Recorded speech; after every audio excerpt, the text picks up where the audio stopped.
pakai ini day cream dari Wardah yang Crystal Secret. Ini adalah day cream tempat aku kembali, dimana kalau aku udah ngerasa breakout dan muka aku udah lumayan rewel gitu, aku gak berani coba day cream ber SPF merek lainnya, karena aku udah mikirnya udah susah gitu untuk cari yang cocok. Aku rasanya agak susah itu cari yang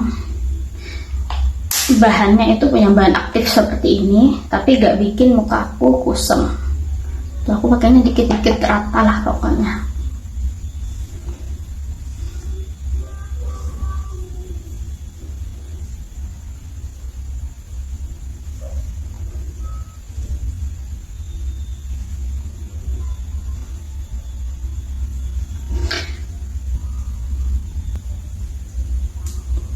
Tuh